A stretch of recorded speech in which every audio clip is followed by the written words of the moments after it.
Hi, my name is Jody Porter, and I'm a senior consultant with Strategic Talent Solutions. Join me and five other nuclear professionals in this 90-minute panel discussion titled Navigating Your Career Path, part of the U.S. WIN 2024 Professional Development Week. In this panel discussion, we will explore the unique mile markers along different individuals' careers, and through those discussions, we will discuss the unique perspectives, questions, and insights that individuals have related to their career development at those specific mile markers. I hope to see you there. Good afternoon, good morning. Thank you for joining us today. This is the U.S. Women in Nuclear Professional Development Week offering titled Navigating Your Career Path. It's part of our overall Leading in Your Own Lane Professional Development Week sessions, and we're so excited that you're here. We know a few folks are continuing to join us, and as you do, please do that. My name is Jody Porter. I'm a senior consultant with Strategic Talent Solutions, STS.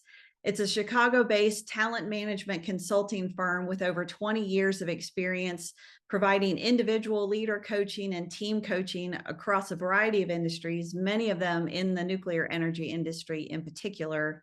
And I'm so happy to be the facilitator for today's panel discussion. The purpose of our panel discussion today is to discuss common development questions and priorities and perspectives from the variety of mile markers that we cross as we are making our way down our career path.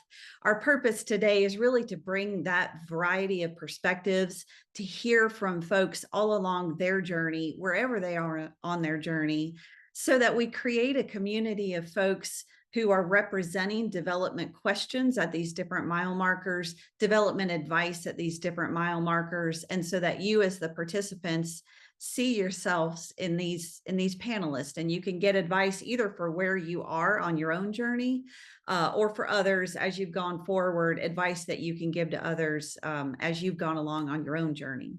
So we're going to explore the panelists' unique perspectives from those mile markers. We're going to use this as an opportunity to learn from each other, to learn from this collective community about development advice, about development perspectives, development questions, and different development tools that are available to folks all along the different mile markers of their career journey. Before we get started with the panelist discussion and I introduce the panelists, let me just cover a few housekeeping items. As it should have notified you when you joined this panel discussion, this session is being recorded. So it's going to be recorded and then posted on the US WIN YouTube channel and in the Professional Development Library. There are several ways for you to participate throughout this panel discussion today. First of all, we have the chat box open, and I really encourage you to take advantage of that. I'm a big proponent that we learn together as much as we do learn from the content or the panel discussions. So please take advantage of the chat box that's available to you. If something resonates with you that you hear the panelists talk about, amplify that in the chat box. If you have thoughts or different perspectives that you want to share, use that chat box to share that with the larger group. Again, we learn together as much as we learn from the content and the conversation that's happening on the screen. Also, you have a Q&A box. So you have a separate box to submit questions to me or to the panelist, and we will routinely be looking at that Q&A box to see what questions you have and bring those into the conversation as well. So in addition to using the chat box to talk to your peers on this panel discussion today, use the Q&A box and make sure that your question that you have gets into the conversation, and we'll bring it into the discussion with the panelist and answer it that way. You'll also have the opportunity to raise your hand and then come in off of mute and ask your question.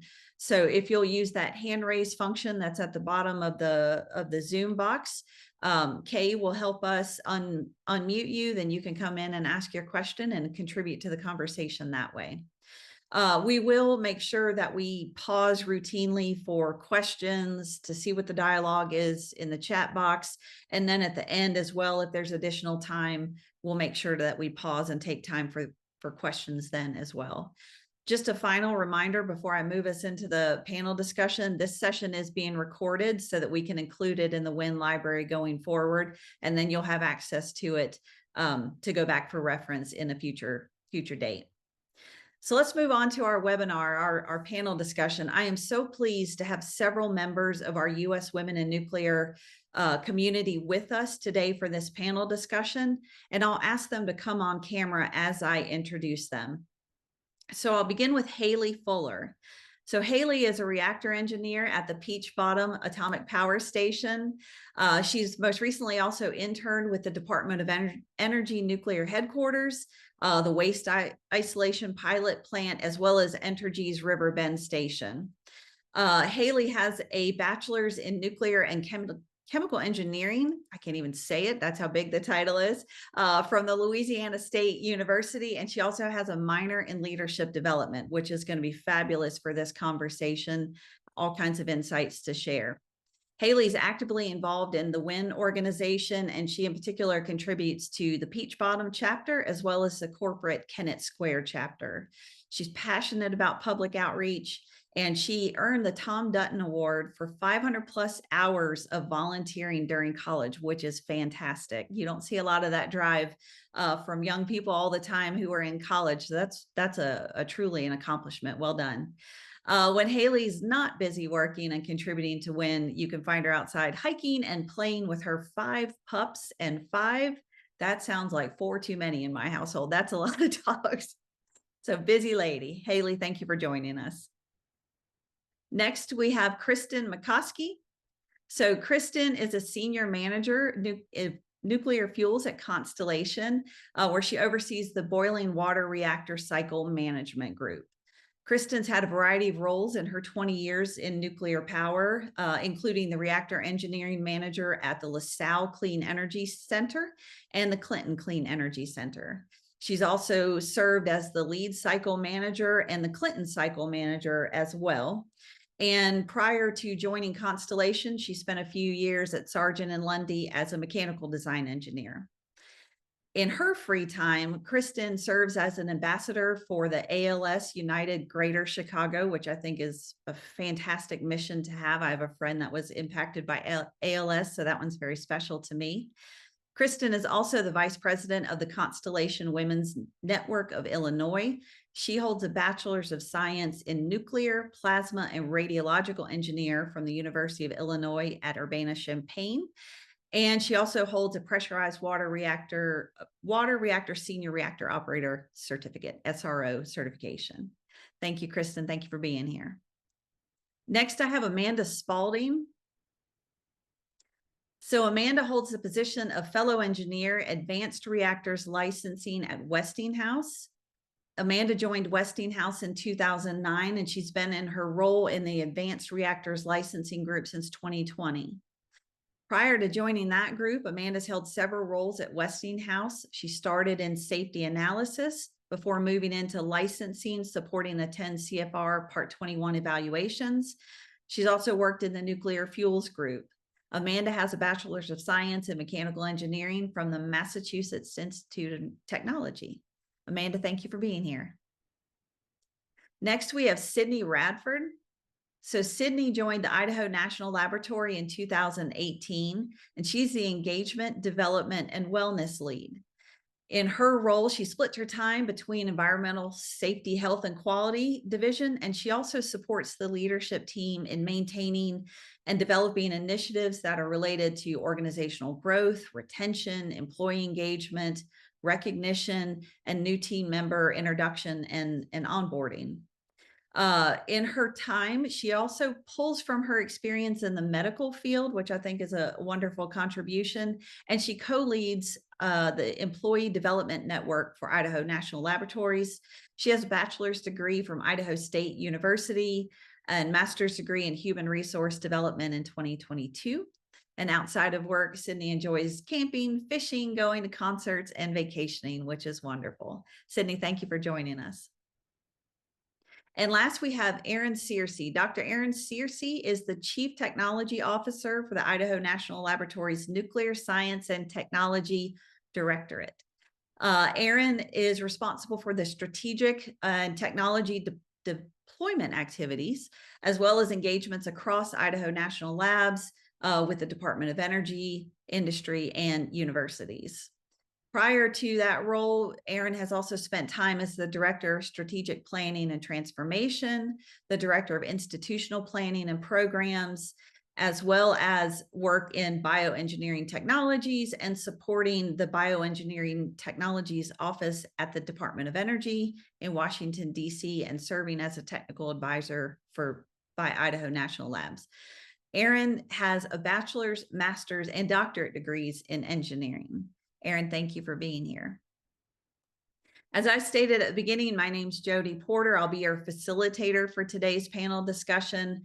I'm a senior consultant with STS. We do a lot of individual leadership coaching and team coaching across the nuclear energy industry. I have 15 years directly in the industry personally. I started at the Oconee Nuclear Station with Duke Energy before transitioning into corporate as the Director of Organizational and Leadership Development for the Duke Energy Nuclear Fleet. So I've spent a good bit of my personal professional time within nuclear, and most of that within Duke Energy Nuclear. I'm also active in WIN. I was the PD, the Professional Development Program at the 2024 National Conference this past summer. I'm also the Region 2 Members at Large Coordinator and a member of the Professional Development Subcommittee. So I am a huge proponent of what we do here in Women in Nuclear.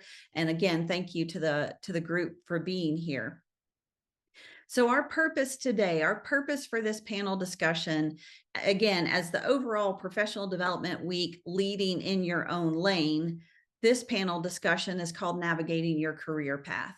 And our purpose of this panel discussion is to explore what development looks like at these different mile markers that we all experience in our career journey over time. So whether you're at the very beginning of your career, whether you're somewhere in the middle, or whether you're towards the tail end of your career journey, we have panelists and discussions that will resonate with wherever you are along those mile markers. Our intention is that you see yourself in these different mile markers that we will discuss, that you walk away with some insights for your own development, and that you walk away with a greater community by the panelists and also by the participants, recognizing that you're not alone where you are on your particular mile marker of your career journey, and there is much to be done for your development wherever you are in your career journey. So thank you again for being here. And with that, I'm going to jump right into the panel discussion. So this question is for all of our panelists, and I'm curious, how has your career development goals shifted as you have progressed from one career stage to the next? How have your career development goals shifted as you've progressed from one career stage to the next? Who'd like to take that first? Kristen and then Amanda. Okay, great. Yeah. I think it's really important to recognize the priorities of the leadership position that you're either in or seeking. There's a really great book out there called The Leadership Pipeline, which focuses on the different passages of leadership, whether that's transitioning from managing yourself to managing others to managing managers and so on. And the book really highlights the skills you need at the different levels and the way that your time should be spent. And as you move through those transitions, how your leadership has to go from tactical, managing the day to day, to more strategic and long term. So understanding the skill set for either the role that you're in or the one that you're seeking I think is really important to setting your development goals. So that's definitely one thing. That the way that my goals have shifted as I've had different roles. The other thing that I would encourage is feedback loops, right? So as you move through different roles, you're going to be working with different individuals, different groups of people. You're going to have different types of experiences. So having feedback loops like 360s with different teams and getting that feedback and identifying areas for development for you as you transition through roles. Yeah, awesome. Thank you. I love that. So understanding what the priorities are and getting those feedback loops. And I see the chat going already, which I love it. Thank you. Amanda. Yeah, thanks. So I was going to say, while I've taken on positions where I've moved up in leadership or moved up in the engineering chain, I've also taken a lot of lateral positions throughout my career. And to me, I'm constantly still asking myself, what do I want to be when I grow up? So I don't know that I've ever had this one goal of like, here's where I want to go. So I know I need to do this step to this step to this step. It's kind of been, what's the next cool project to take on or the next cool area, and I've been at Westinghouse my entire career. So 15 years I've been in one company, but I've done a lot of different things. I've worked in many different groups. So it's always that, what's the next cool area of the company that I want to learn about? Where do I want to go next? What do I want to be when I grow up, and how do I get there, or what's the interesting thing to me now? I've kind of learned for me personally where I've learned an area enough, or I'm ready for something different, and have looked at like, okay, what have I learned there? What skills have I gained? Where do I still see gaps, or what next step will help me Yeah. fill those gaps, or find something that's interesting to me. So I've always found that that's my question in my head along the way is, well, what do I want to be when I grow up? And that kind of has led me to what my next step has been. Yeah, I love that. I love that, Amanda. And I hear that growth mindset. It's not so much a position as it is, what do I want to keep going and learning? I love that. Good. Thank you. What about our other panelists? Sydney? Sure. Yeah. And I'll just echo what's been said. But as a early career professional, I've tried to set goals that would help me build, a solid foundation with my existing skill set. And then once I felt comfortable and my feet were, solid on the ground, begin, looking at, others around me who I really, aspired to be, and Mhm. use those observations and mentorships to really shift my goals, for something that like she said, just always looking for what's next. And Mhm. then, just on a personal level too, coming straight out of college, like I didn't have kiddos. So it was really just, I was the sole focus. My career was the focus. It was, easy to go in early and stay late. And, I not sure if anyone knows what mom guilt is, but I didn't have to worry about that, And then a few years later, I started growing my family, and, those development goals kind of shifted. And I just kind of had to give myself a little grace, because it's okay that things maybe get delayed or things shift, but, just really trying to move forward and give ourselves grace in those moments. Yeah, absolutely. I love that. Give ourselves grace. And yes, mom guilt is a real thing. I'm convinced there needs to be several books written about it.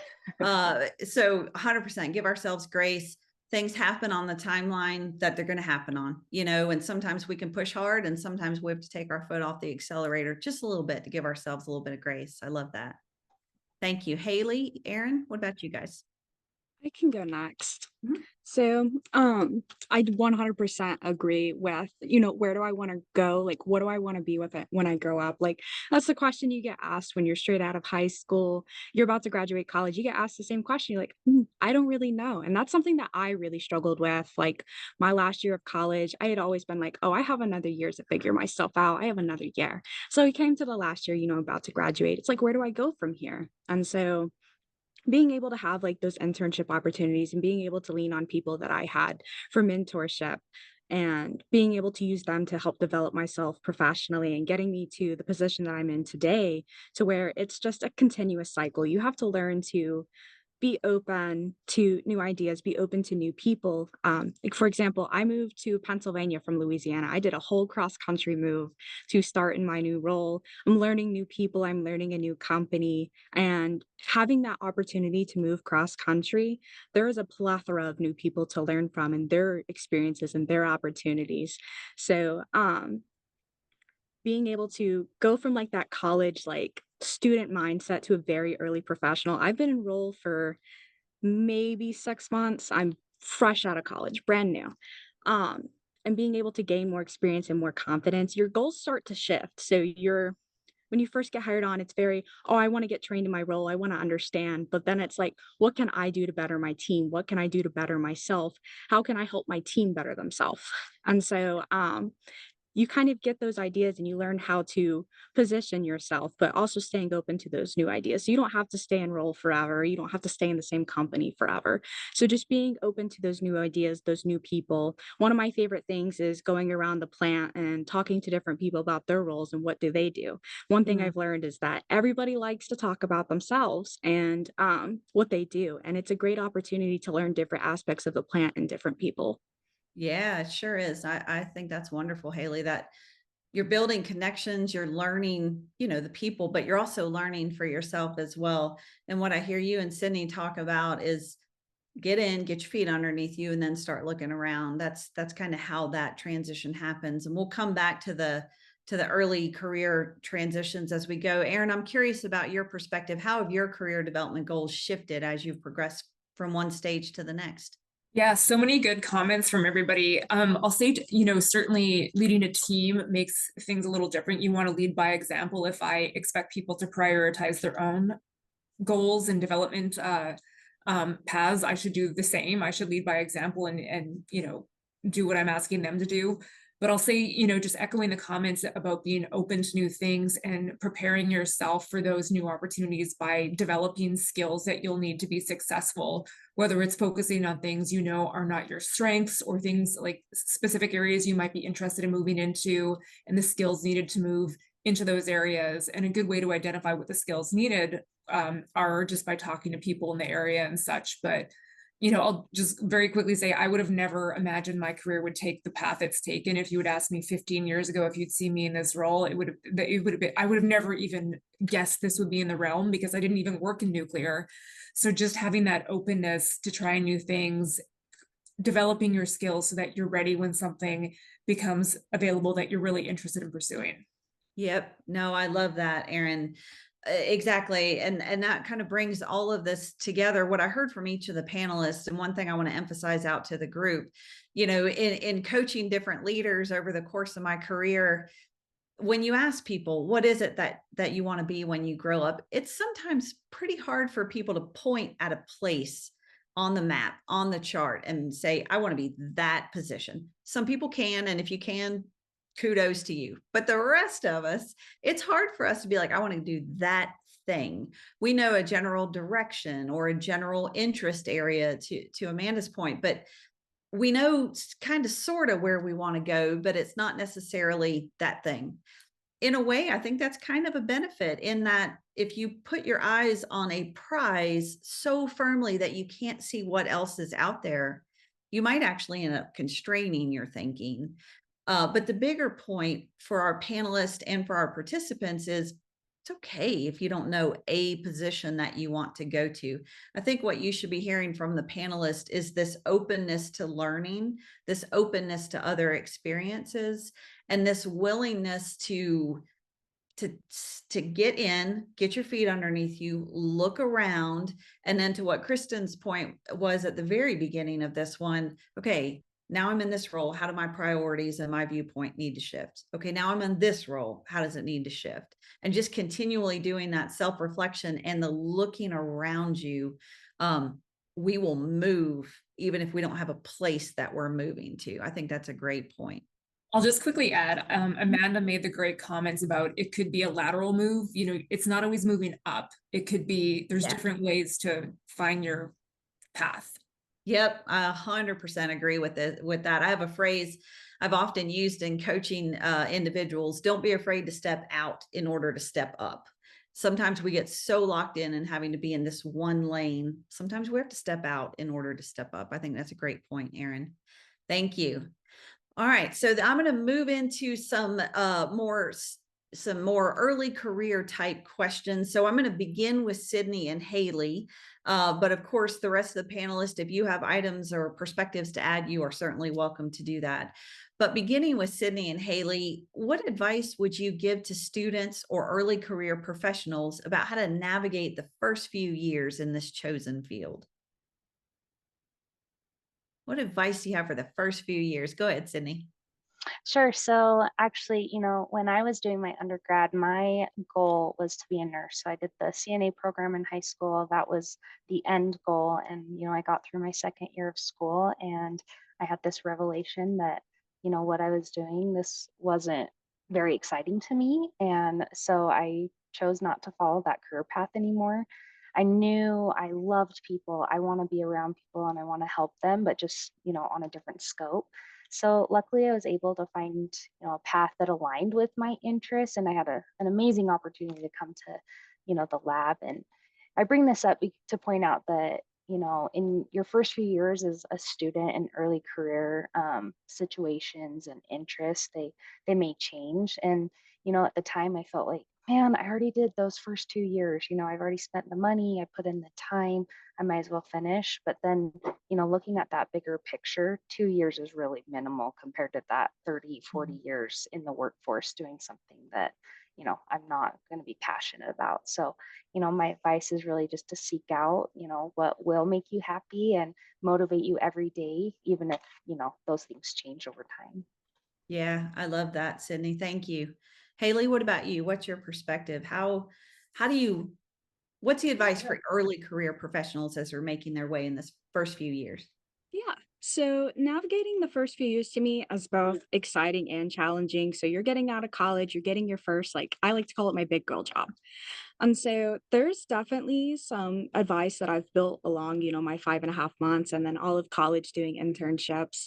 So number one is seek mentorship. Find someone that can kind of guide you through, whether that's a professor or if you have a friend that has, graduated and moved on, or like even your boss at an internship. Find someone that can provide you those insights, share those experiences, and help you kind of navigate that. That was crucial for me with the school to workforce transition. That was very rough for me.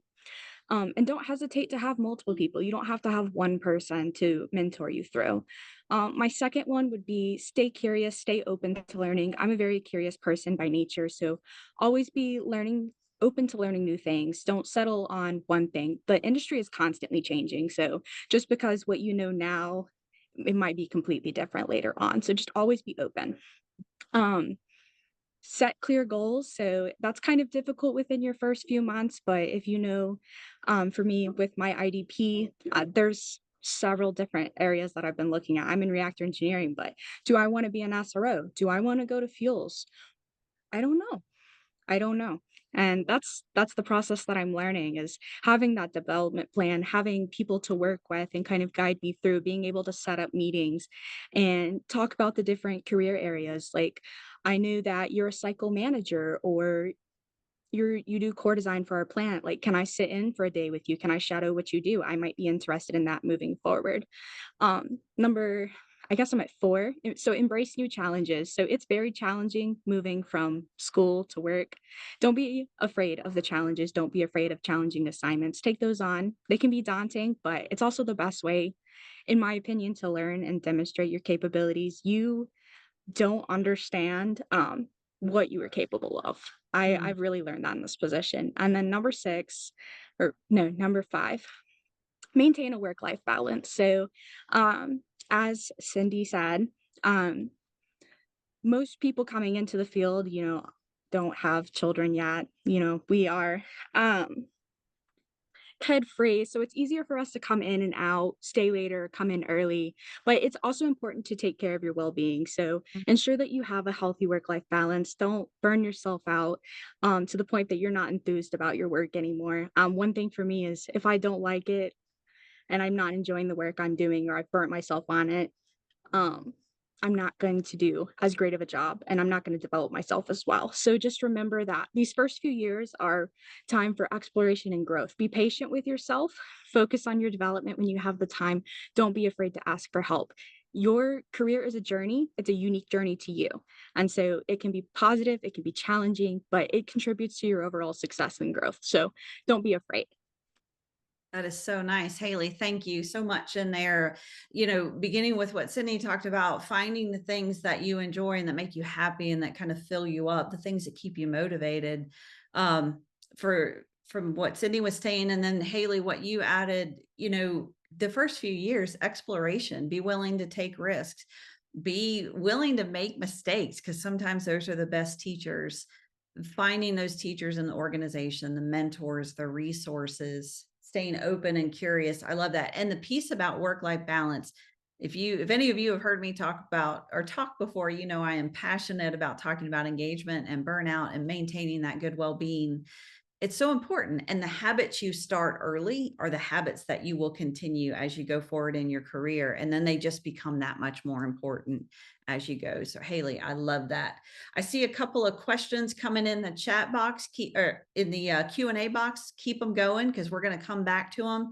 And I love seeing the chat go as well. I think there might be a question or two in there. We'll come back to that here shortly. Any of the other panelists, anything you want to add from an early career advice perspective that you'd like to add on to what Sydney and Haley said? All right. I'll Okay, jump good. in. Amanda, thank you.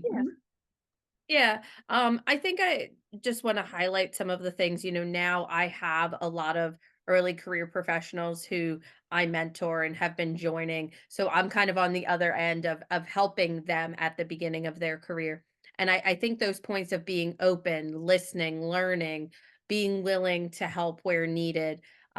You know, you might have been brought in for a specific thing, plans change. Okay, we're going to have you do this work now. Being flexible, I think really helps. And one thing that I think is important to emphasize, especially when we're talking about the nuclear industry, it's a small industry. It is getting bigger, but it's a small industry. And I think most of us would tell you, you know, you go to conferences, you go to different things, you generally see the same people. So it's good to make a good name for yourself early. It's not good to have some negative connotations with your name early because those things can carry throughout your career. So just being mindful of the fact that it is a small industry and a lot of people know each other, so you want to be careful when you're navigating, especially at the beginning of your career. Well, that's a powerful point, Amanda. You're 100% right. It's a small industry. It is growing, but it's a small industry in that it's, first of all, it's a learning organization. So we're sharing knowledge, we're sharing, you know, OE operating experience, things that happen good or bad. And we're often recycling and moving around. You know, it's not uncommon, and this is a key message that Amanda's bringing up for our early career folks. It will not be uncommon for you to cross paths with people, even in different utilities, over the course of your career. Because of the way we do in nuclear, we're keeping that talent in some ways, but we might be sprinkling it around throughout the industry too, which is a great point. So being aware of that, you're kind of always on once you join that role, once you take that role, join that utility, you know, you are creating an impression and a reputation and a level of credibility every day in all of your interactions. And so being mindful of that is super important. I'm going to jump to the Q&A box for just a moment. So a question from Sophie: how do you continue to work on your career journey when your direct leaders keep saying, just be happy today, and are not necessarily going to be your advocates? Anybody want to grab that one? Kristen, I see you off of mute. Yes, I had two thoughts on this. I would say, one, see if you can push back on the leadership at all to give you actionable feedback rather than just be happy if there really is something they're thinking. So I would try that. And if not, find an advocate outside of your current leaders. That's definitely what I had to do. There's going to be somebody out there that's going to be a mentor and an advocate for you. So I think you just have to find somebody outside of your current leadership chain of command, or those folks that you're referring to. That's perfect, Kristen. Thank you. Aaron? Yeah. Yeah, I'll say your manager often has a lot of control over what happens to you in your current role. So make sure you have a manager that supports you. And sometimes managers do give the feedback of you need to spend more time in your current role before you can think of moving up. And that's a different message than somebody not supporting your career goals. So I would, just be honest with them about, this is what I heard the last time we talked. Did I understand that right? And make sure you're both on the same page in terms of what the feedback is that they're giving, because if it is, you need to spend more time in your current role before moving up. I think that's a fair comment at times versus your development is not a priority, which I don't think is ever an appropriate comment. So, make sure you're on the same page and make sure they know that your development's important to you and where you want to go and that you want their support in getting there. Yep. Yeah, exactly. And if there's feedback, that you need to hear about what you need to hear in order to get to that position that you're wanting to get, rather than just be happy today and, we'll come back to it. Like, no, truly, I really want to go into this position. If there's feedback I need to know, then let's have that conversation, like embracing and asking questions. And then if you need to get another advocate, go get another advocate. Erin? I'll just quickly add, I've had conversations. I think I'm a pretty direct communicator, but surprisingly, people misunderstand me all the time. But like, I've had times where people will come back to me and were frustrated by something that I said, and it's like, well, I'm sorry, that wasn't what I meant, and let's talk about this. Let's clarify this. So, always, I would say, take the opportunity to clarify and just make sure they said what you think they said. And if they did, then go from there. But, make sure everybody's on the same page. Yeah, that's great, Erin, because 100%, sometimes the communication, we think it happens, doesn't happen. Amanda? Yeah, and to add on that, depending, make sure you're not just having these conversations on the scheduled, annual review, or like I know for us, we have quarterly check-ins on development. So sometimes those conversations tend to happen during those meetings, right? And so you might just get that kind of feedback.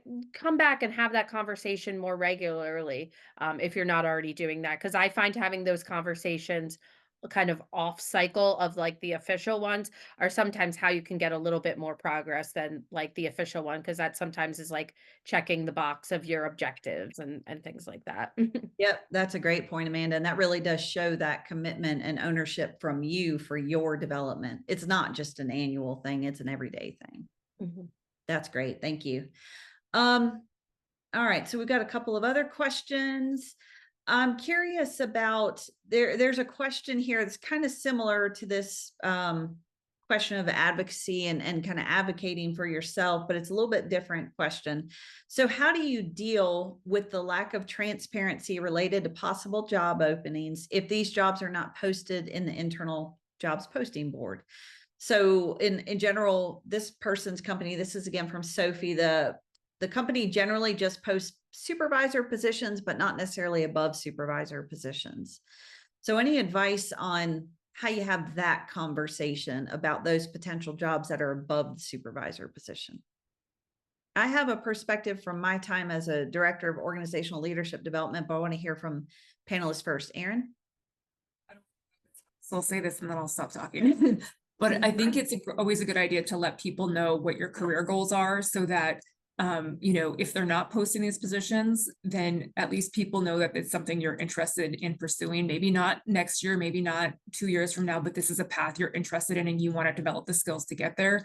So when people start thinking of candidates for that job, your name is on the list. Maybe it's not on the list for this time, but people, you're now on their radar. Yep, I agree with that. The piece I'd add, and then again, if any of the other panelists want to add something too, you're certainly welcome to do that. What I find often is with these positions that are above supervisor, those are generally succession plan positions, is generally where you're entering into at that point in time.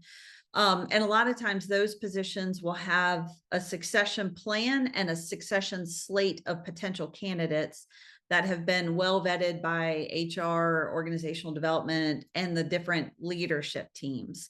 And so the question I would offer, in addition to what Erin was talking about, is how do I get on the slate for consideration for that position? Because typically, most of the time, not all the time, but most of the time, those positions, they're going to be handled through a different process that's governed by the succession plan and the succession slate. And so your question really should be, how do I get in the running to be considered eventually, to Erin's point, maybe not today, tomorrow, maybe next year, something like that. How do I get in the running for that slate of candidates to eventually be discussed and considered for that position? There are generally progression maps that will tell you the different requirements to have that position. Those are generally available for folks to be able to review and dive into. But you're talking about succession plan positions, and so it's a little bit different question to go after. Okay, so I'm going to move us into, let me see what other questions we have here. there's a question here. This is from Jamila. So how can you grow your career technically when the next path is management? So the next step on that path is management. As an introverted engineer, this is not necessarily an option I want to take. Curious. Go ahead, Haley. Yep. Hey, so I am also an introverted engineer. I didn't really ever think that management was going to be something for me. So when I moved into role, I learned very quickly that multiple departments here and multiple groups here actually have a technical leadership pathway. So they'll have like the management flow path. They also have a technical flow path. So I would reach out to your manager or your supervisor to see what that technical flow path is. I know for my group, we have a principal reactor engineer, which is someone just under our reactor engineering manager, who's our technical leader. So it's similar to a management role. You're working your way up, but you're not actually the manager.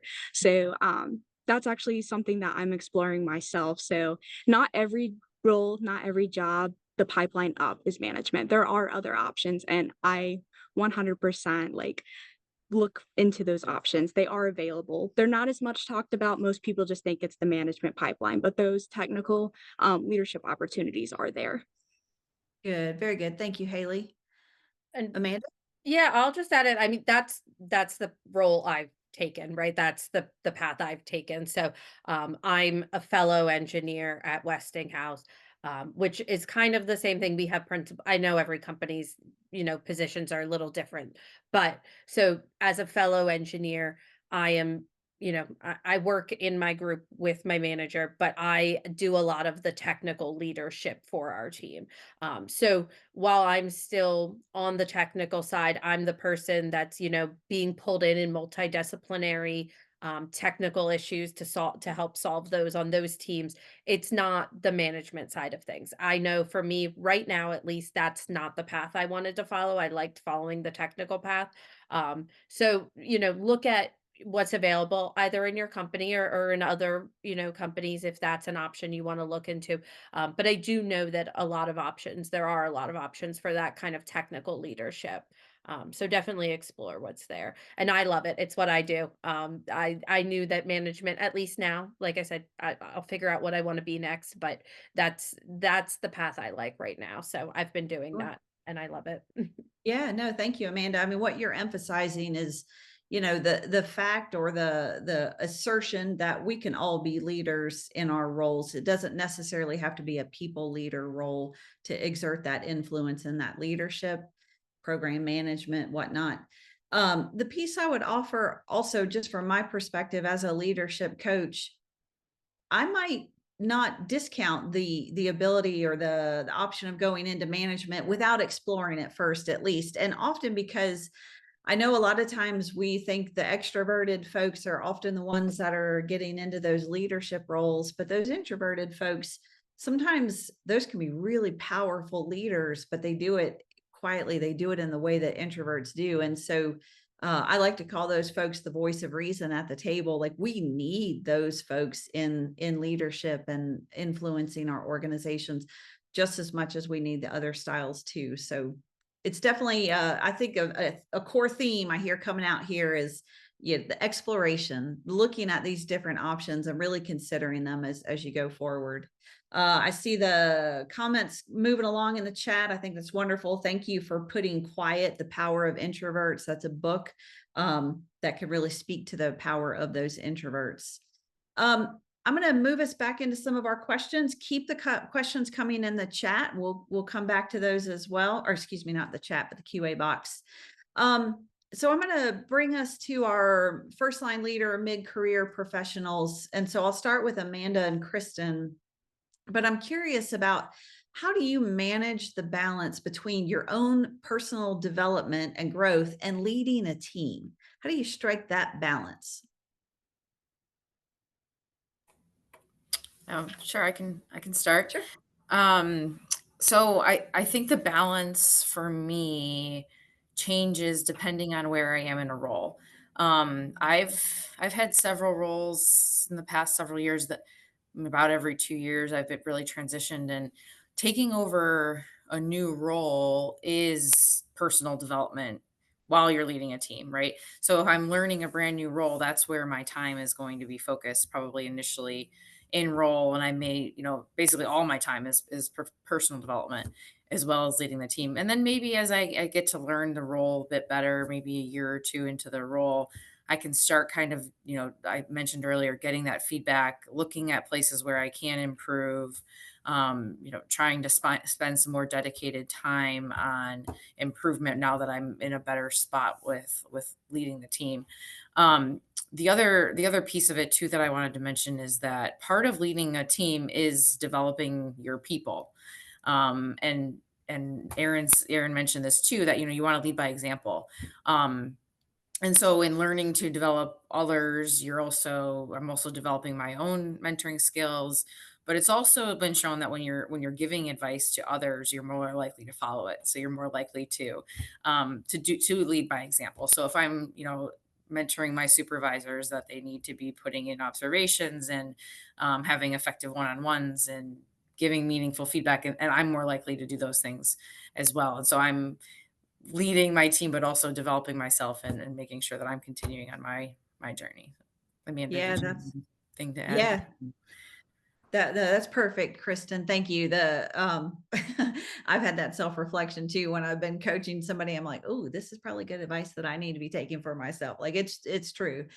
So leading by example, the development in role, 100%. Amanda, I know you talked about, you're not in that the people management role, but you're in a program management role. So I'm curious your perspective on this. How do you strike that balance? Yeah. So some of what Kristen said was exactly what I was going to focus on. So I'm the mentor of pretty much my entire team. Under me, most of the team is relatively new.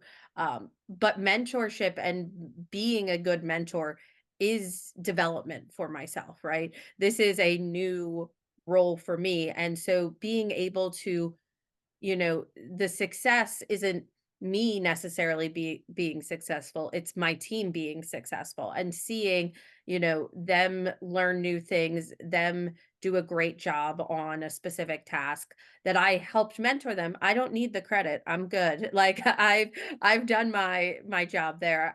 Getting them to do that and do an outstanding job is also developing my skills to help them.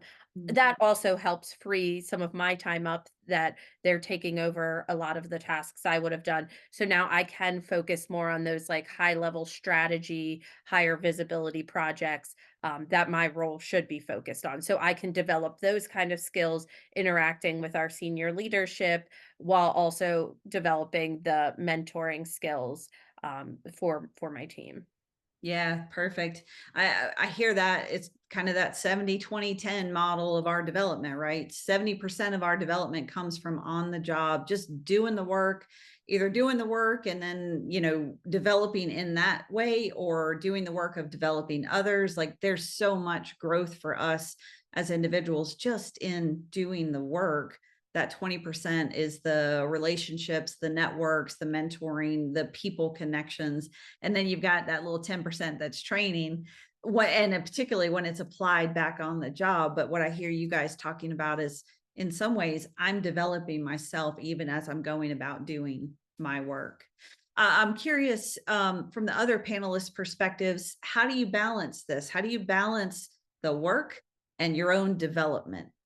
Any good practices, anything that you found that really works for you from a standpoint of, I've got my job, I'm doing this, and I also need to focus on my own growth? Erin? So I'm in Boston right now taking a course. So, I mean, it's leading by example. If you want people to prioritize it, you should do it yourself.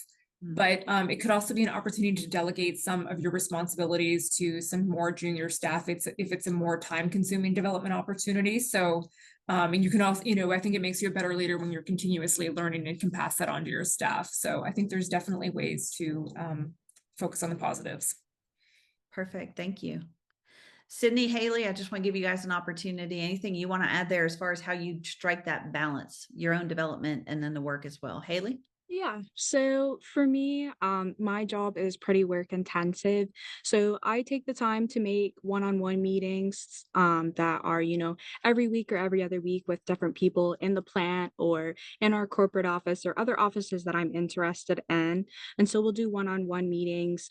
We will discuss where I want to go or what their position is. And so that's able to help me kind of take away from work, give myself a nice break, be able to talk to those mentors, be able to talk to those individuals and get some professional development out of them and knowledge transfer out of them. So if you're in a role that's kind of work intensive, you're really busy all the time, it's a nice way to kind of have that balance. Good. Thank you, Haley. Sydney?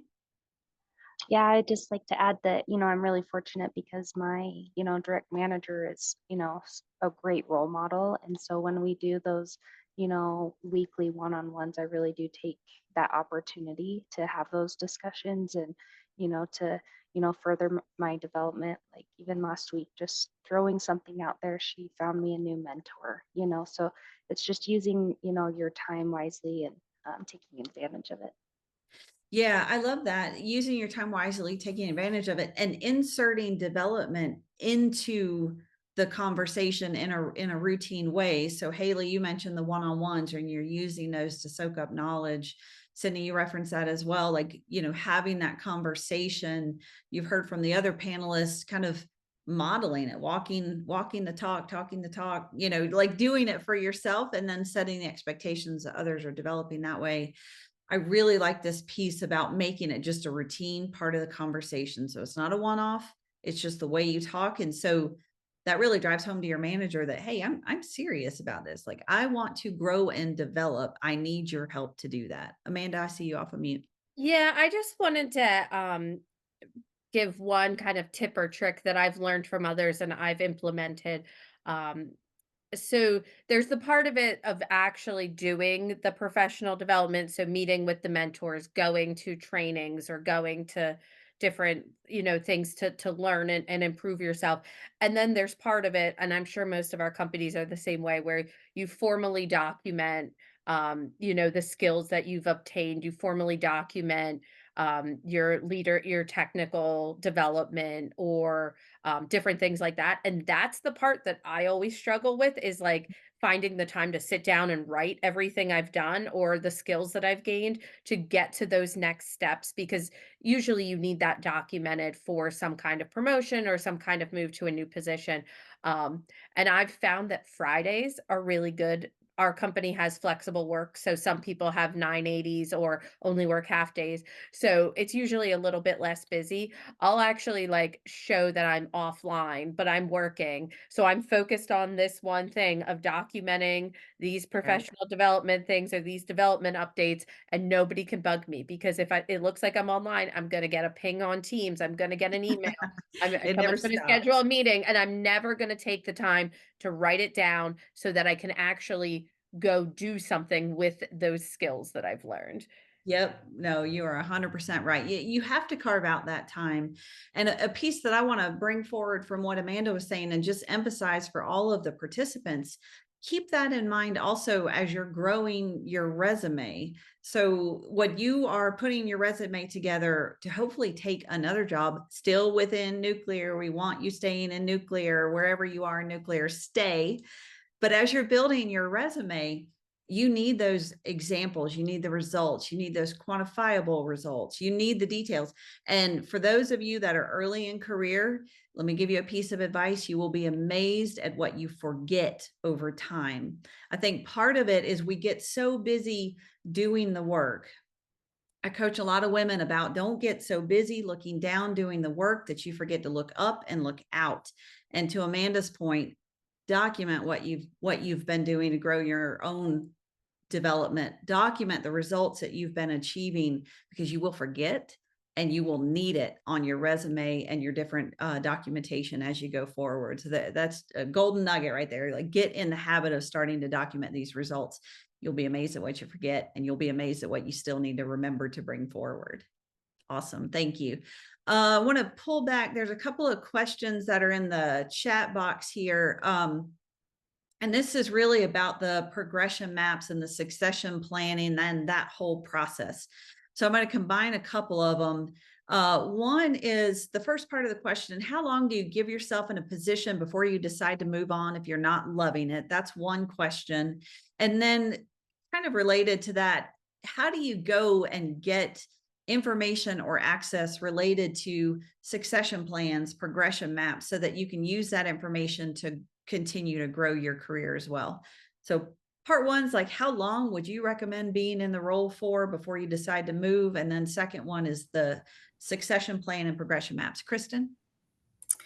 Yeah, I think the timing question is a challenge. I think it's, it's different for every individual in the situation you're in. But I do think it's a balance between knowing if you're sticking it out through a tough time, and you have to, what do they say? Tough times don't last, but tough people do. Like if you just have to, get through this tough time that you're seeing, or if it's truly not the right fit for you. And I do think it's a challenge to know exactly what that time is, but make sure that it's not just a tough time you're working through. Someone once told me you don't leave you don't leave a job when things are bad, you leave when they're good. And so like, if you really don't like it when things are going well, maybe that's probably a good time to think about leaving. But it might take a year to really, really understand the job. We work in a tough industry. It's a 24-hour business. We go through a lot of tough things. So sometimes it can be just a struggle, right? A short-term struggle, but I think give it a chance.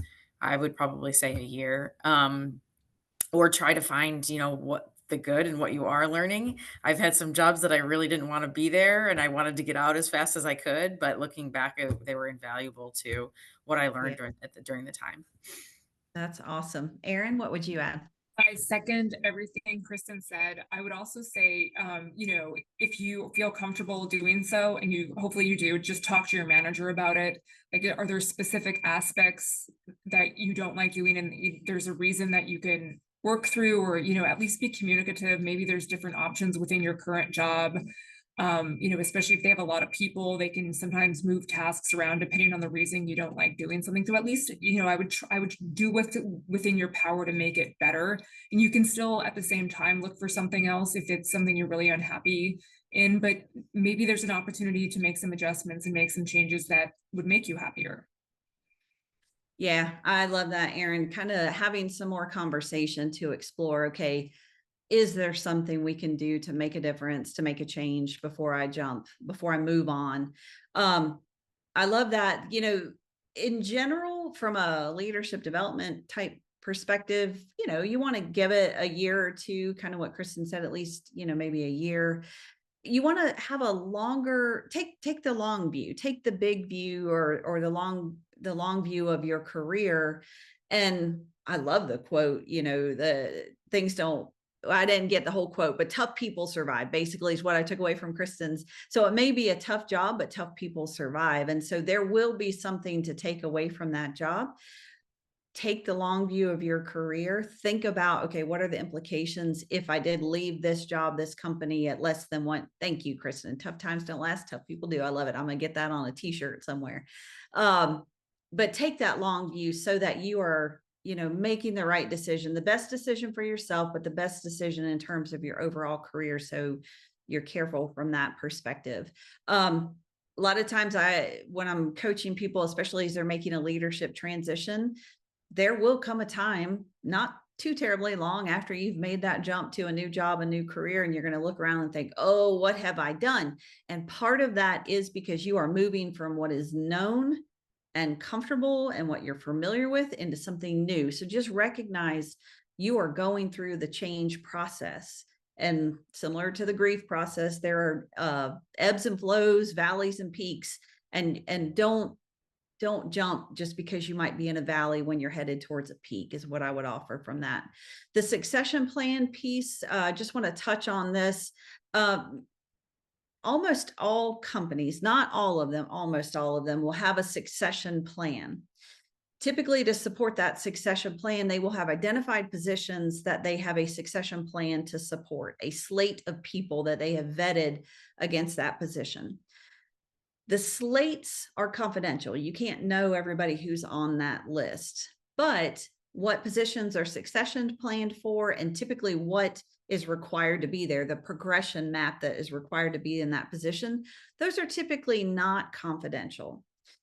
It's a growing comfort level that's across the industry as far as leaders feeling comfortable or less comfortable in sharing the progression map at which positions are succession planned for. So to the questions that I saw in the chat about how do you get access to that, think about what you're asking for. You're not asking for the slate of names that are slotted for that potential position, but what you do want to know are what positions does your company succession plan for? And what are the requirements or the progression map to get into that position? Not the people who are under consideration, but what it takes.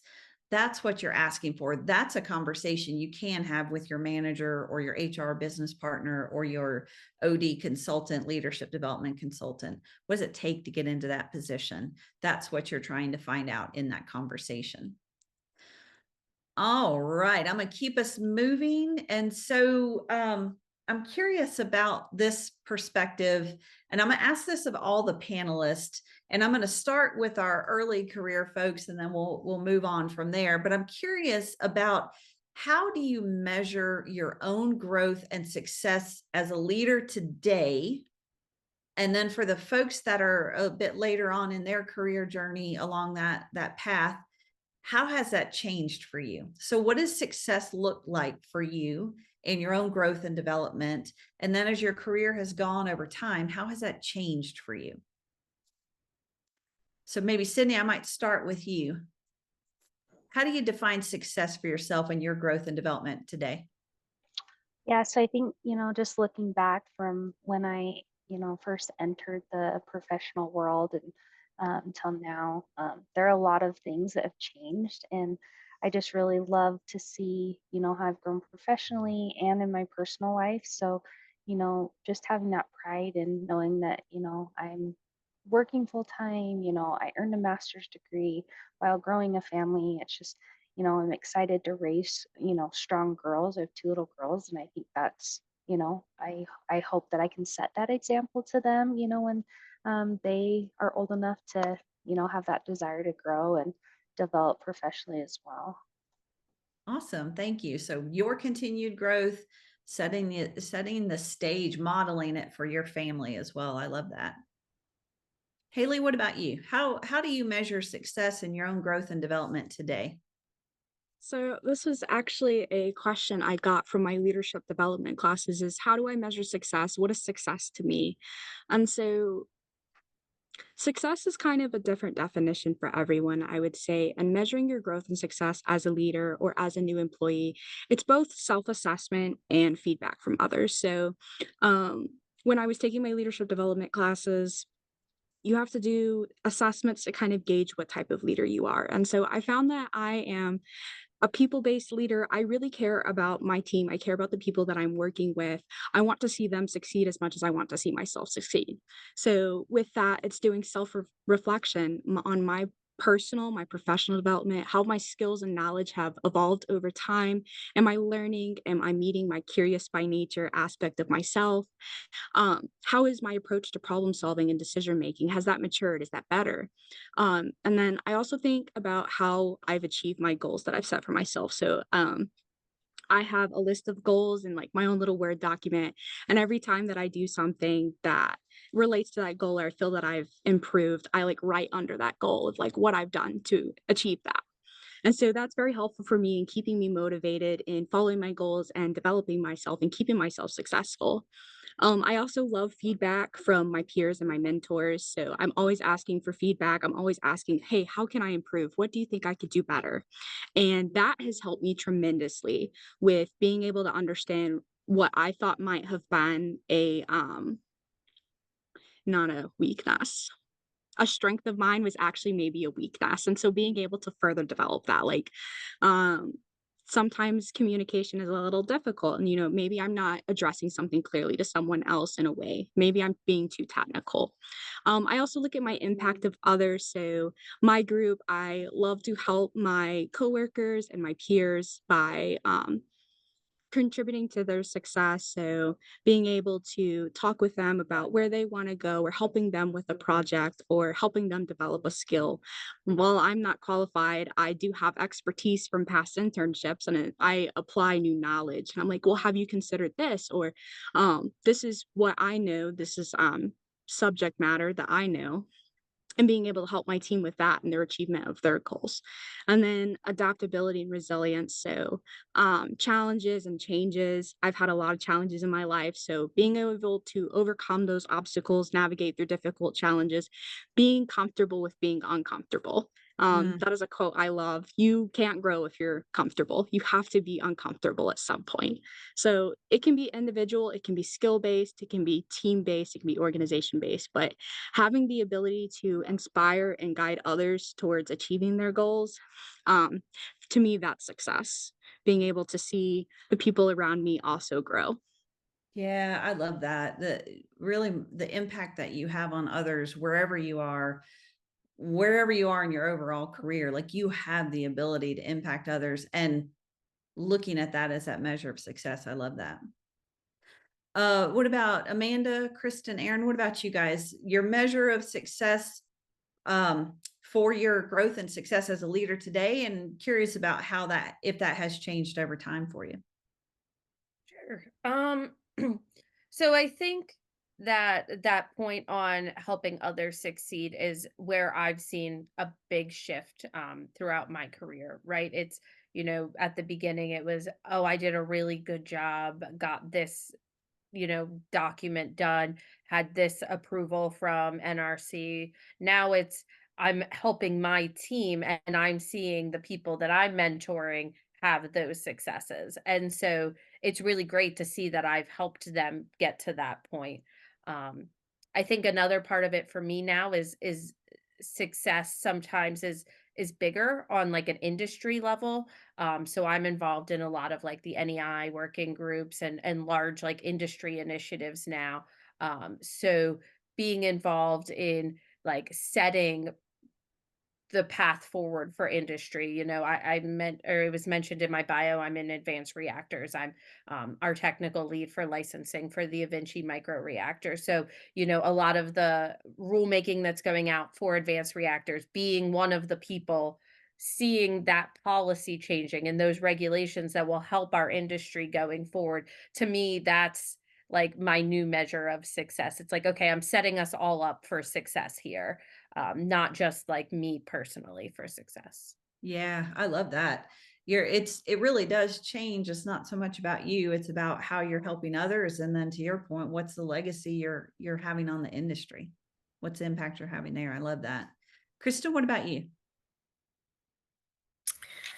Yeah, I was reflecting that I think my measure has been the self-awareness that I've gained over the 20 years of my career. I think when I first started out, receiving feedback and internalizing it and being able to act on it was more difficult. I think I've been able to become more introspective, more self-aware of where my challenges are, my development opportunities are. Um, I also think, and this was kind of touched on how your priorities change over time. I've heard someone say there's different seasons of your career, and that is absolutely something that, has changed. And so, where I thought I was going to be at this point in my career has completely shifted, and that's okay because I'm, where I want to be. When I was younger, before kids, maybe I put in different hours, had different priorities, and now, I'm in a more comfortable position where I can balance that better with my kids and going to their school activities and being part of their sports and things like that. I've passed on roles because it didn't allow me that flexibility. So, I think that was a success for me to know that that wasn't where I wanted to be in that time. But also knowing that, maybe when my kids are a bit older, maybe that is a path for me at that point, and maybe my balance will shift again through the different seasons. So having that self-awareness of, where my own personal priorities are, and also being introspective about your development opportunities and being able to take feedback and really internalize it and act on it, I think is a place where I've really grown. Yeah, I love that. Taking that feedback, internalizing it. And to your other point, having that self-reflection, clarity on your priorities, making decisions based on those priorities. You talked about the different seasons of our career. I like that. I like thinking about that because our priorities do change over time. And sometimes, they shift back to maybe the direction where they were when we very first started our career because our kids are older or something. So just that reflecting, just thinking about it and being open to different opportunities. I love that. Erin, what about you? And sorry, somebody mentioned there might be like some background noise. There's not much I can do. Okay. So I'll say I'm definitely more focused on me enjoying what I'm doing, and I don't feel the need to have to move up anymore. And I've always put a lot of weight on doing something that's meaningful and impactful, but I didn't always put as much weight on just being something I liked to do. And so that's definitely something I'm more focused on, but I totally agree with what Amanda said of just helping other people be successful, helping other people grow, and, finding that rewarding as opposed to me having to be the one that's, moving up or progressing necessarily. Yeah, exactly. One thing I'm hearing from the panelists and so for our participants, as you're listening, kind of the staying open and exploring these different options as you go. And, I think as we've heard, as you go, it does become less about you and more about how you're impacting others. But with a beginning of, okay, how am I role modeling this for others? How am I setting the tone? One thing I think about when I think about individuals building a career, and at the very beginning of the career, your options are wide open, and in some ways you want to be open to those options, not necessarily saying no to things without a lot of thought going into that to make sure it does line up with your priorities and what you enjoy, but there's goodness to be gained and growth to be gained in all of these different opportunities. And so a lot of times when somebody's beginning their career, it's almost like collecting bricks from these different opportunities to build a foundation. And then as you're going forward in your career, maybe doing more of that self-reflecting, getting that feedback, refining what it is that you really enjoy doing, that you really bring out your strengths for, and that you have the most opportunity to impact others. I kind of see this refining towards not necessarily a position, but a type of work that you really enjoy that's built on this foundation, this very strong foundation that begins with openness, curiosity, and exploration. I love that. Let me check our Q&A box. So question here, curious, this is a good question from Kimberly. So have any of the panelists ever experienced roadblocks in their careers due to gender bias? So has anyone ever experienced being passed over for leadership roles or promotion due to gender? And how did you overcome that perceived bias? And if you haven't experienced, have you seen it happen? And the advice, Erin? So I've always been very careful not to attribute a way somebody's treated me because of my gender. And, I'm definitely an overwhelming minority, as I'm sure a lot of people are in the nuclear industry, but, there could be other personal reasons about me that I wasn't given an opportunity or there, so I've always personally been very careful not to attribute someone's treatment of me because of any like personal attribute I have that isn't related to my work performance. So I honestly don't think I've ever directly experienced it, but I'll say that is the lens I have taken and that, that I've looked through my life is, be very cautious about attributing anything to that. Yeah. That's no, I think that's good advice. I mean, it really speaks to, I think something you mentioned earlier about let's have the conversation about what is behind this feedback or this decision. Exactly. Help me understand why this decision was made and be open-minded to what they say, because there's many reasons people can behave a certain way. And yes, they could be discriminating. That is one of the reasons, but it's one of the reasons. Yep. I think that's good. Good advice, good solid advice as far as having that conversation and doing more seeking to understand, rather than listening to sometimes the inner monologue that happens. Other panelists want to add to this question as far as experience roadblocks either you have or you've seen others, or advice that you would have for somebody experiencing this situation? Amanda?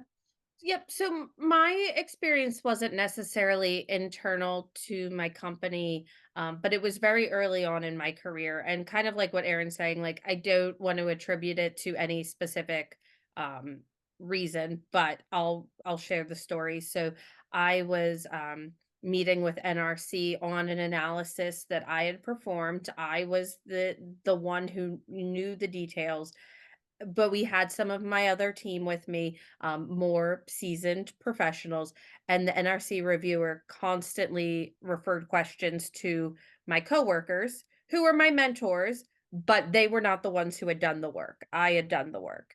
And I was very lucky. And so I don't know why. It could be because I was younger. It could be because I was female. It could be just because that's what this person did. But I continued to answer the questions, and I was very fortunate that I had mentors with me who backed me up and would not just answer the questions. They would say, Amanda did the work. Let's have Amanda, answer the questions. So I think in that, and I think you can apply that to a lot of scenarios. Again, mentors, beyond just mentors, advocates, having people in your corner. If you don't feel comfortable stepping up and saying, hey, I don't think what you're doing is appropriate, you may have other people who can have your back in that sense. Yep, I think that's 100% on point. And I think also your point about this, it may not be gender, could be age, could be could be background. So we have folks that are not from nuclear. I didn't start in nuclear. And so coming into that conversation, your background could be discounted. I think leveraging the advocates at the table, I think continuing to show up and keeping your focus on what you know that you've done with the work is good, like advocating for yourself, leveraging those partners. To Erin's point, Erin, I see you coming off of mute. I'll come to you in just one second. But to Erin's point, exploring, okay, what is going on here? Is there something we need to talk about? I think those are a number of ways that we can overcome that. Erin? One thing I've definitely observed, and it's assuming people have a position based on what their situation is. So for example, somebody has young kids, there's this opportunity for somebody to do a position in DC, say, well, she wouldn't want to do it because she has young kids. Don't assume, you should ask. So I've definitely seen people kind of dismissing people for opportunities based on whatever their life situation is. But as a leader, we can be in a position to say, let's give that, this is not our decision to make. Let's ask them what decision is right for them. Yep. Fully agree with that. And, the piece I would offer, that's part of the reason why we do these programs. That's part of the reason why the Win Grow mentoring program exists. And then within your own organizations, these different development and mentoring programs. So we're creating these conversations in very safe ways so that when we go to the table, we can advocate for each other. We can ask the question like what Erin's talking about, not just making the assumption that someone with young children doesn't want to do this position. We can go have that conversation. When we're in the meeting and we see somebody being talked over or stepped around, we can, rather than answer the question, redirect it back to Amanda in this example. We can be advocates for each other as much as we are advocates for ourselves, and we should be doing that so that we're helping to kind of raise the overall conversation, one conversation at a time. I love that. All right. So I know we're getting close to the end. I'm going to ask each of the panelists the one final question.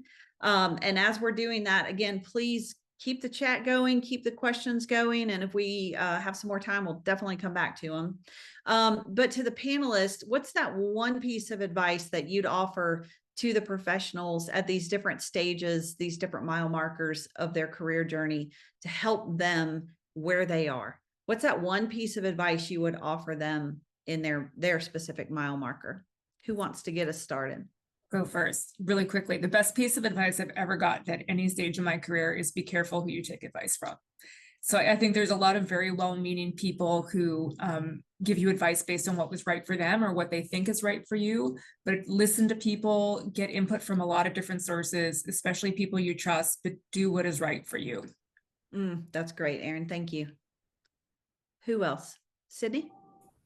Yeah, my advice is just to say yes to opportunities, even the uncomfortable ones. I've had so many doors open because, I stepped out of my comfort zone and I just did it anyways. Like, for example, public speaking is not my favorite thing, but, I continue to say yes. And although it's a great development opportunity for me, I really do feel like I'm the lucky one because I get to learn so much from, incredible people like all of you that I'm with today. So. That's awesome. That's awesome, Sydney. Thank you. Yeah, say yes, but get comfortable being uncomfortable. Be willing to be uncomfortable. That's perfect. Kristen? Yeah, I would say, and I'm sure everyone's heard this before, that you have to own your own career development, but there also is a patience piece of it too. Really a balance there. You need to be motivated to find the mentors, find the advocates, find those opportunities, say yes to things, so that when the right opportunity comes along, you're ready. But it does take time. Leadership development takes time. It doesn't happen overnight. And maybe if the role you want isn't immediately available, or maybe you're not selected for the role, take that opportunity to learn as much as you can from not being selected, and to further develop yourself so that you are ready the next time it becomes available. I remember looking back and thinking how devastated I was that I didn't get a role and I didn't understand it. I thought I was ready, and looking back in hindsight's 2020, but I see now that I was not at all ready, and having some more time to develop and finally getting that role when I was allowed me to be successful when I eventually did get there. So it is a balance. Like you've said, we've got a long career and there's many different opportunities. That would be what I would tell my younger self. I think that's great advice. Yeah, that patience. It's a hard message. It's sometimes a hard pill to swallow, but that's so valuable, and also what I heard you say was the being patient, but then okay, what can I be doing in the meantime? How can I make Right. the best use of this time? Mhm. Yep, that's wonderful. Thank you, Kristen. Amanda? Yeah, I think my advice would be to be yourself. So I'll tell a little bit of a story. I do interviews for my alma mater for students that are applying for college. And so, they often ask, well, what is the school looking for? What do I need on my, what activities should I do? What classes should I take?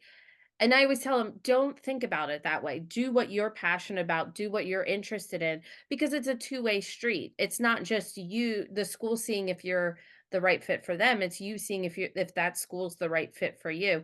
And I think that applies for your career as well. Don't just act a certain way or interact with people a certain way because you think that's what like that leadership role, that's how a leader acts. Well, no, you might get there and then you don't like it because you were faking who you were the whole time and they're expecting you to be that person. You can lead, as we've talked about, lead in your own lane. You can lead any type of way you are. Just be yourself and you'll find the roles that will make you happy and best show off your skills. Yeah, I love that, Amanda. That authenticity, being yourself, people relate to authenticity. People connect with authenticity in a way that if I'm trying to posture and be somebody who I'm not, one, I'm not going to be happy in the role, not necessarily going to be successful in the role, but I also may not connect with people in the way that I need to, in a way that I can be that role model. So it's about your happiness, it's about others' happiness and the overall effectiveness. And so that authenticity is so important. Thank you. Haley? Yeah. From my leadership development courses, adaptability 100%. You want to be able to adapt to the people that you're working with, to the people that you are leading. Um, so 100% Amanda's comment. I will also add, stay committed to learning, always be open to new opportunities.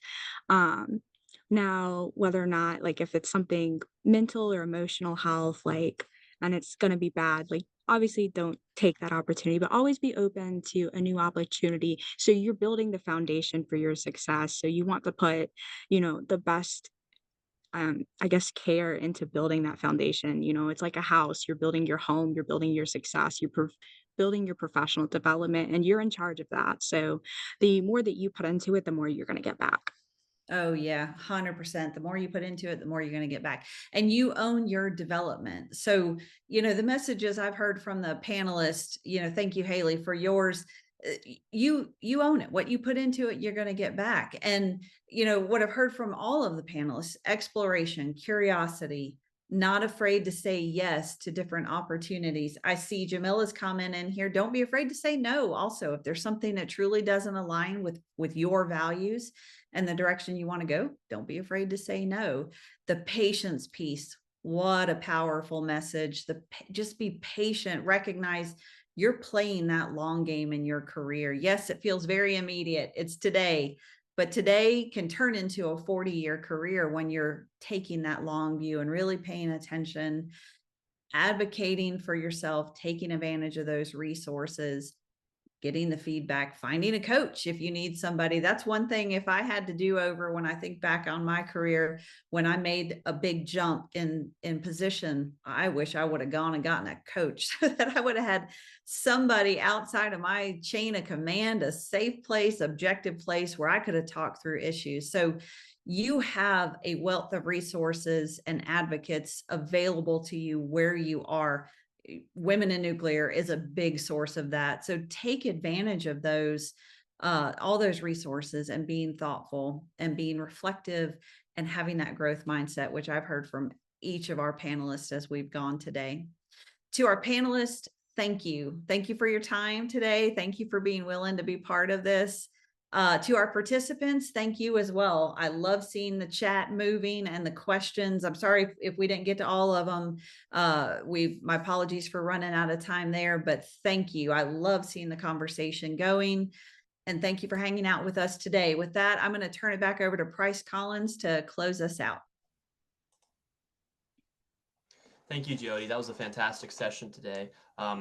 Great job today. And I'd also like to give a special shout out to Emily Gallegos, Julie Yaki, and Christine Darling as well for helping out this week, get everything squared away. There's been a lot of hours, a lot of meetings that have gone through to make sure everything was up to snuff this week. As we close out Professional Development Week 2024, a reminder, we will have all of our recordings up on the PD library, hopefully before the end of the year, but I can't give a specific date as of right now. We also have our Spotlight Veterans in the Nuclear Industry available right now on the library as an on-demand activity. And I will be posting here shortly our on-demand activity for tomorrow for a focus on the craft spotlight. We ran into a little technical glitch on one of the items for that, so it will be updated in the future. However, part of the activity for tomorrow will be made available within the next hour or so. Again, thank you for everybody for participating today. And I'll give my personal take on today's session as well. For Haley specifically, I've had the privilege of being her Grow mentor for the past year, and I've gotten to see her finish up school and start the workforce and whatnot. And she is nothing if not hungry for feedback and developmental opportunities. So we've had a lot of really good discussions on that, resumes, IDPs, things like that. And then I'll also give an extra special shout out to Kristen. She was my boss for about a year and a half when I was at Constellation. So I know everything that she has talked about today is not, it's not BS. It is who she is. It is her authentic truth and whatnot. And I certainly would not be where I am in my personal or professional life without her guidance. So little shout out on that. And with that, I will end today's webinar. Everyone have a fantastic day and go Vols.